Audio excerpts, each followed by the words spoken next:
Imaginez la scène. On est au grand marché central du village d'Ekounou, un samedi matin où le soleil tape déjà comme un marteau sur une enclume.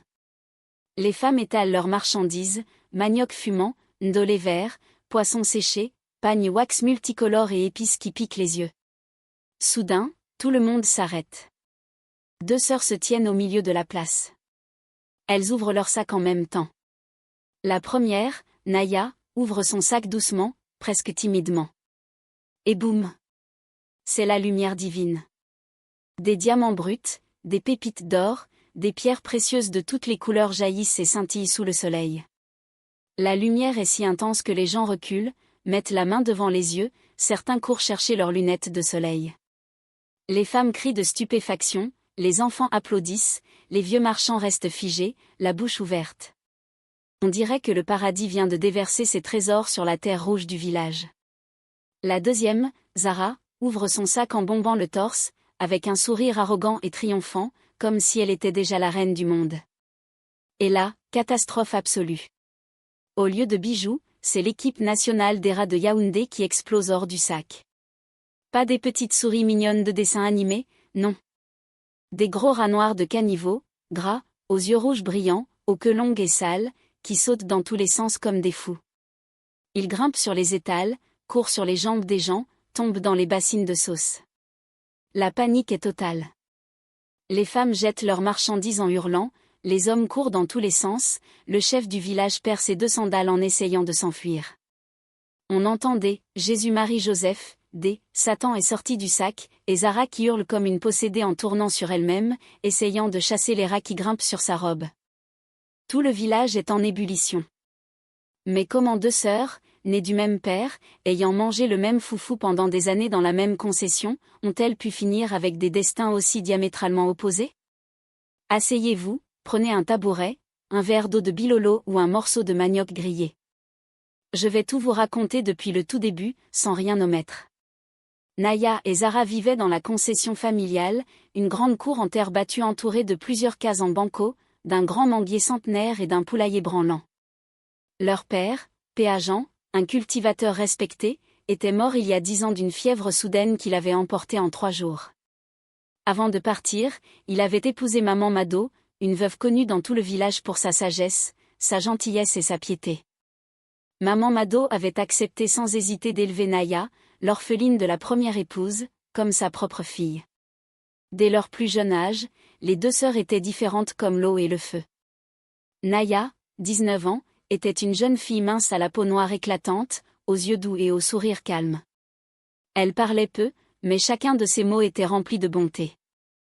Elle s'excusait même quand quelqu'un lui marchait sur le pied. « Pardon ma sœur, j'ai mal placé mon pied. » Elle se levait tous les matins avant le coq, allait chercher l'eau au puits, balayait la cour, préparait le petit déjeuner pour toute la famille, allait au champ et revenait le soir sans jamais se plaindre. Quand elle avait un peu d'argent, elle l'utilisait pour acheter du savon ou du sucre pour maman Mado. Zara, 21 ans, était très belle. Un corps sculpté, des formes qui faisaient tourner la tête des garçons du village, une police et des yeux perçants. Mais son caractère était aussi acide que du citron vert. Elle marchait en roulant exagérément les hanches, le menton levé, comme si le monde entier lui devait quelque chose. Elle répondait rarement aux salutations et regardait les gens avec mépris. Pour elle, tout le monde était inférieur. Si l'orgueil avait pris forme humaine, il aurait emprunté le corps et le visage de Zara. Maman Mado aimait les 2 filles, mais elle ne pouvait cacher son affection particulière pour Naya. Elle voyait en elle une pureté de cœur rare. Cela rendait Zara folle de jalousie. Chaque soir, dans la chambre qu'elle partageait, Zara murmurait avec rage. « Pourquoi maman te regarde toujours comme ça? Je suis sa vraie fille de sang. Toi, tu n'es qu'une orpheline ramassée par pitié. Un jour, je te ferai regretter tout cet amour que tu voles. » Un après-midi particulièrement chaud, une vieille femme courbée passa devant leur concession avec un énorme fagot de bois sec sur la tête. Elle titubait sous le poids, la sueur coulait sur son visage ridé comme une vieille mangue oubliée au soleil. Naya, qui lavait le linge, lâcha immédiatement son seau et courut vers elle. « Maman, laissez-moi vous aider. Ce bois est beaucoup trop lourd. Vous allez vous faire mal au dos. » Elle prit la moitié du fagot et l'accompagna jusqu'à sa petite case. La vieille femme, émue, lui caressa la joue de sa main tremblante. « Que le bon Dieu te bénisse abondamment, ma fille. Ton cœur est pur comme l'eau de source. » Zara, assise à l'ombre en train de se limer les ongles avec une pierre, éclata d'un rire moqueur. « Et la vieille ? Si le bois est trop lourd pour toi, c'est que la vieillesse t'a déjà bien attrapé. Laisse la route aux jeunes et belles comme moi. Tu bloques le passage comme un camion en panne sur la nationale. Pousse-toi donc. » Naya eut profondément honte. « Et Zara, pourquoi tu parles comme ça à une personne âgée ? Elle pourrait être notre grand-mère. » Zara la toisa avec un regard plein de dédain. « Écoute-moi bien, sainte Naya. Toi, tu es née pour servir les autres. Moi, je suis née pour être servie. On ne mélange pas les torchons sales et les serviettes en soie de luxe. Occupe-toi de tes oignons. » Ce soir-là, sous le grand manguier, maman Mado réunit ses deux filles. Son visage était fatigué et inquiet. La lampe à pétrole éclairait faiblement ses traits. « Mes filles, l'argent est presque fini. Les récoltes ont été très mauvaises cette année à cause de la sécheresse. Demain matin, vous irez au grand village de Bokito chercher du travail. Construisez votre vie. Que Dieu vous protège. » Naya pleura doucement, inquiète de laisser sa mère seule. Zara, quant à elle, sauta de joie comme si elle venait de gagner le gros lot. « Enfin! Je quitte ce village de misère et de moustiques. Bye bye la pauvreté. Dès que je touche mon premier salaire, je m'achète des mèches brésiliennes qui descendent jusqu'aux chevilles, des robes à paillettes, des chaussures à talons et je vais épouser un ministre ou un grand businessman. Maman, prépare-toi à devenir la belle-mère d'un homme important. » « Zara, calme-toi ma fille, » répondit doucement maman Mado. « La vie loin du village n'est pas un conte de fées. N'oublie pas les valeurs que je t'ai enseignées, le respect, l'humilité, le travail honnête et la peur de Dieu. Maman, garde tes proverbes pour Naya. L'argent est la vraie valeur aujourd'hui. Moi, je pars chercher les millions. » Le lendemain à l'aube, les deux sœurs prirent la longue route poussiéreuse avec un petit baluchon chacune contenant quelques habits, un peu de manioc grillé et une bouteille d'eau. Sur le chemin, Zara ne cessait de rêver à voix haute. « Dès que j'arrive, je vais trouver un sugar daddy. Un homme riche qui m'entretiendra. Je veux une grande maison avec des domestiques, une voiture climatisée et des voyages à Douala. Toi Naya, si tu es gentille, tu pourras venir laver chez moi. » Naya marchait en silence, priant dans son cœur. Après plusieurs heures de marche, le chemin se divisa en deux. À gauche, un petit sentier ombragé, calme, bordé d'arbres fruitiers. À droite, une large route en plein soleil qui brillait comme si elle était pavée d'or. « Moi je prends à droite, » déclara fièrement Zara. « C'est la route des gagnants, la route VIP. Ça brille, c'est pour moi. » Zara, maman a dit de rester ensemble. Le sentier de gauche semble plus sûr et plus calme. Reste avec ta mentalité de pauvre. Moi je vais vers la lumière et la grandeur. On se retrouve au sommet, petite servante. Ne sois pas jalouse quand je reviendrai en 4x4 vitres teintées avec des gardes du corps. Les deux sœurs se séparèrent ce jour-là. Naya arriva épuisée à Bokito, les pieds couverts d'ampoules et le ventre vide. À l'entrée du village, une vieille femme très fripée, presque pliée en deux, tendit une calebasse tremblante. « Ma fille, j'ai très faim. Juste un petit morceau de pain, s'il te plaît. » Naya fouilla dans son sac. Il ne restait plus qu'une seule tranche de pain, son dîner. Son estomac criait famine depuis des heures. Pourtant, sans hésiter une seconde, elle donna le pain à la vieille femme. « Tenez maman, mangez. Moi je boirai de l'eau, ça ira. » La vieille femme leva les yeux vers elle. Son sourire était si puissant, si profond, qu'il semblait illuminer tout l'endroit. « Tu as un cœur d'or pur, mon enfant. Viens dormir chez moi ce soir. Tu ne passeras pas la nuit dehors. » Quelques minutes plus tard, Zara arriva en roulant des hanches, bousculant les passants. « Poussez-vous. Place à la future grande dame. » La vieille lui tendit la main et demanda un peu de pain. Zara recula avec dégoût, pinçant son nez. « Te donner mon pain ? Est-ce que j'ai écrit « association caritative » sur mon front? Même les miettes, je préfère les jeter aux fourmis plutôt que de les donner à quelqu'un comme toi. Tu pues la misère, décale-toi, tu gâches le paysage. La nuit tomba rapidement. Personne ne voulut embaucher Zara à cause de son arrogance et de son mauvais caractère. Les moustiques sortirent en escadrille et l'attaquèrent sans pitié. Paniquée, affamée et terrorisée, Zara revint en courant chez la vieille. « Maman chérie. C'était une blague tout à l'heure. Je t'adore vraiment. Laisse-moi entrer, je n'ai nulle part où aller. » La vieille femme la regarda longuement, puis accepta. Pendant une année entière, les deux sœurs vécurent chez cette vieille femme mystérieuse. La différence entre elles devint encore plus criante. Naya se levait tous les jours à 4 heures du matin. Elle balayait la cour, allait chercher l'eau, cuisinait, lavait les vêtements, plantait des légumes dans le petit jardin, massait les jambes douloureuses de la vieille et chantait des cantiques pour la soulager. La vieille lui disait souvent « Naya, repose-toi un peu ». Et Naya répondait toujours « Le travail n'a jamais tué personne, maman ». Zara, elle, se levait vers midi, s'étirait comme un chat paresseux et demandait immédiatement « Le déjeuner n'est pas encore prêt? C'est quoi ce service ici ?» Elle passait ses journées à se regarder dans un vieux miroir cassé, à se plaindre de tout et à insulter la vieille. Et la vieille, l'eau est froide. Chauffe-la vite, tu es lente comme une tortue malade.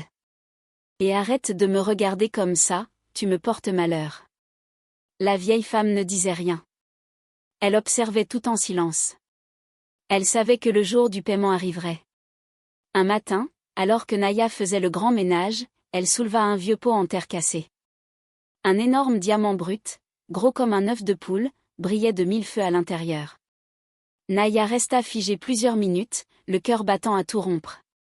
Elle imagina tout ce qu'elle pourrait acheter pour maman Mado, une belle maison, des médicaments, de la nourriture en abondance. La tentation était forte. Mais elle ferma les yeux, respira profondément et remit le diamant exactement où elle l'avait trouvé. Ce n'est pas à moi. Le vol ne prospère jamais. Quelques jours plus tard, Zara, qui fouillait discrètement partout pour voler, trouva le même diamant. Ses yeux s'illuminèrent de cupidité pure. Yes. Enfin mon tour. C'est mon salaire pour avoir supporté cette vieille sorcière pendant 1 an. Elle glissa le diamant dans son soutien-gorge sans aucune hésitation. Le jour des adieux arriva. La vieille appela d'abord Naya, plongea la main dans le pot et sortit le diamant. Tu l'as trouvé et tu l'as rendu. Ton cœur est pur comme l'or le plus fin. Prends-le, c'est ta récompense. Que Dieu te bénisse. Puis elle se tourna vers Zara. L'atmosphère devint soudain glaciale. Le vent se leva légèrement. Zara, où est le diamant qui était dans ce pot? Quel diamant? Une vieille pauvre comme toi ne peut pas posséder un diamant. Tu as fumé les feuilles de la forêt ou quoi? La vieille femme, les yeux devenus blancs et brillants, parla d'une voix qui semblait venir d'ailleurs. Tu as menti, volé et méprisé. Puisque ta bouche est un poison, elle te trahira toujours. Et ce que tu as volé deviendra ton pire cauchemar. Va-t'en maintenant. Zara éclata de rire nerveusement. Garde tes malédictions de vieille sorcière. Bye bye la misère. Elle partit en courant, persuadée d'avoir gagné. De retour au village d'Ekounou, maman Mado et tout le village les attendaient. Les curieux étaient nombreux. Naya ouvrit son sac humblement. Une pluie étincelante de diamants, d'or et de pierres précieuses tomba. Les cris de joie et d'émerveillement retentirent dans tout le village. Le chef dut mettre ses lunettes pour pouvoir regarder. Zara, pleine d'arrogance, bouscula sa sœur et se plaça au centre. Poussez-vous tous. Vous êtes éblouis par des cailloux? Attendez de voir les miens. Elle posa son sac de luxe au milieu de la cour, ouvrit la fermeture éclair avec un grand geste théâtral, et les gros rats noirs jaillirent comme un torrent. Panique générale. Les rats sautaient sur les gens, sur Zara, sur les enfants. Zara hurlait et courait comme une folle, poursuivie par sa propre malédiction. Maman Mado, les larmes aux yeux, dit d'une voix calme mais ferme. Ma fille, on ne récolte pas des fleurs quand on a passé toute sa vie à semer des ordures. La suite de l'histoire, développement long. Après cette humiliation publique, la vie de Zara devint un enfer quotidien. Les enfants du village la suivaient en chantant « Zara aura. Zara aura ». Personne ne voulait plus lui parler. Même les chiens aboyaient sur son passage. Elle maigrissait à vue d'œil, rongée par la rage et la honte. Remplie de colère, Zara décida de se venger de Naya. Quand un riche homme d'affaires nommé Monsieur Kofi arriva au village pour acheter des terres et construire une usine, Zara se prépara. Elle vola de l'argent à Maman Mado, s'acheta une belle robe et tenta de le séduire. Mais Monsieur Kofi fut immédiatement touché par la douceur, l'humilité et la sagesse de Naya. Le jour où il demanda officiellement la main de Naya, Zara fit un scandale monstrueux devant tout le village. Elle insulta Naya, Maman Mado, Monsieur Kofi et tout le monde. C'est à ce moment précis que la vieille femme mystérieuse réapparut au milieu de la foule. Devant tout le village, Zara fut prise de violentes convulsions et vomit des crottes de rats séchés. L'humiliation fut totale. Elle s'enfuit dans la brousse cette même nuit. Naya épousa Monsieur Kofi dans une belle cérémonie. Avec sa richesse, elle construisit une grande école, un dispensaire moderne, une ferme coopérative et aida des dizaines d'orphelins. Elle devint la femme la plus respectée et aimée de toute la région. Elle eut 2 beaux enfants et leur enseignait chaque jour la valeur de l'humilité et de la bonté. Des années plus tard, par une nuit de grande pluie torrentielle, quelqu'un frappa faiblement à la grande porte de la villa de Naya. C'était Zara. Méconnaissable. Maigre, sale, les pieds nus, les vêtements en lambeaux, les yeux creusés par la souffrance. Elle se jeta par terre en pleurant. « Naya, ma sœur, j'ai tout perdu. Pardonne-moi. J'étais aveugle, jalouse et méchante. Aie pitié de moi. » Naya, après un long silence, se baissa, releva sa sœur et la serra dans ses bras malgré la saleté et l'odeur. « Tu dormiras ici. Tu travailleras à la ferme. Et tu apprendras à devenir une meilleure personne. Si tu refuses de changer, je ne te forcerai pas. » Zara accepta. Pendant de longs mois, elle travailla dur sans se plaindre, elle balayait, plantait, portait l'eau, s'occupait des animaux. Lentement, son cœur commençait à fondre. Elle voyait comment Naya traitait tout le monde avec amour et respect. Un jour, elle alla voir la vieille femme et se mit à genoux. « Maman, j'ai compris. J'étais pourrie à l'intérieur. Pardonne-moi. » La vieille sourit. « Le jour où tu as demandé pardon avec sincérité, le ciel t'a déjà écouté. Continue sur ce chemin. » Aujourd'hui, Naya continue de briller, non pas grâce aux diamants, mais grâce à la lumière de son cœur. Zara n'est plus la même personne. Elle est devenue une femme humble, travailleuse, qui raconte son histoire aux jeunes filles du village pour les mettre en garde. Et quand on lui demande comment elle a pu changer, Zara répond toujours avec les yeux baissés. « J'ai eu un diamant dans les mains et j'ai fini avec des rats dans le cœur. Ne commettez jamais la même erreur que moi. » Alors, mes chers amis, la morale est simple. Le karma est une caméra de surveillance invisible qui enregistre tout. Ce que vous cachez dans votre soutien-gorge ou dans votre cœur finira toujours par sortir au grand jour. Diamant ou rat, à vous de choisir.